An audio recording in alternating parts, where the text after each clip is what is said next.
Hey, Champion Log Splitter folks. Hey, I wanted to make a video on the Champion Log Splitter. This is applicable to the 25 ton, 27, the 34 ton.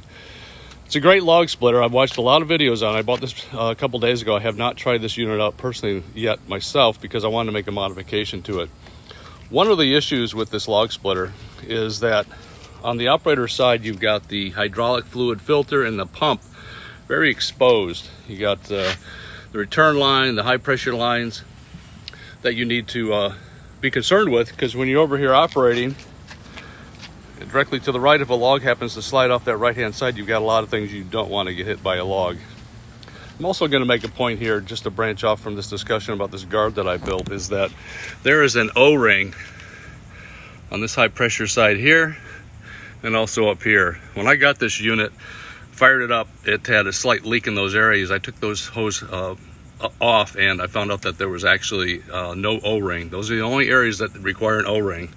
This fitting and this fitting require small O-rings. So if you have this unit, make sure that the O-ring's in place. Anyway, back to my discussion about protecting this area on the log splitter. So what I did, I went down to Home Depot and spent $13 and bought a 2x12 and built a guard, and I'll show you this on the unit in a second after I go over it.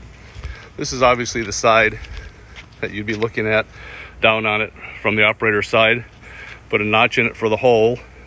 One of the key things that I also did is I wanted this to extend as far as possible to the right to cover as much of that unit as I could. So instead of laying this on top, I put it alongside, which makes this a longer piece. You'll see once it's mounted up.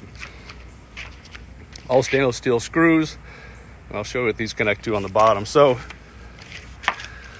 on the bottom, those cleats, if we will, those 2x4 cleats grab on the bottom of the hydraulic tank, and you see it offset here because this area is where the axle is for the wheel, and the gap in the middle is where the drain plug is for the hydraulic tank. So that's how he crafted it up, and I'll show you it on the unit in a second here.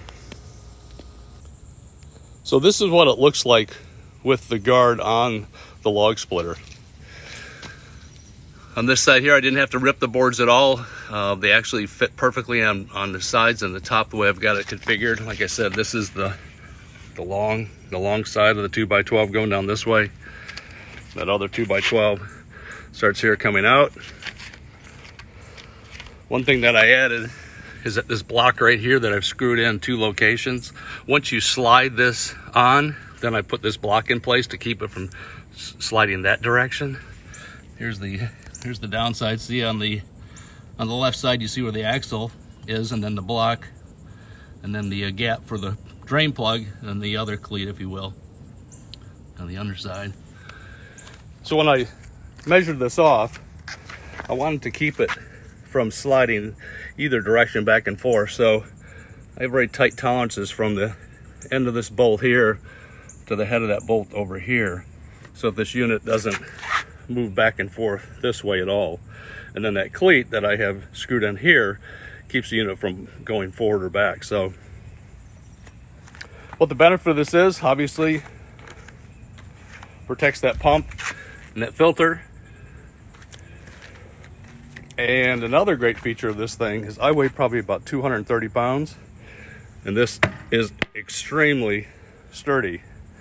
I could actually stand on that. So not only is it a guard for the critical pieces on your log splitter, but it also works great as a work table to set a log down in there while you're splitting. And you've got a surface that's 11 and a half and an inch and a half, 13 inches of workspace.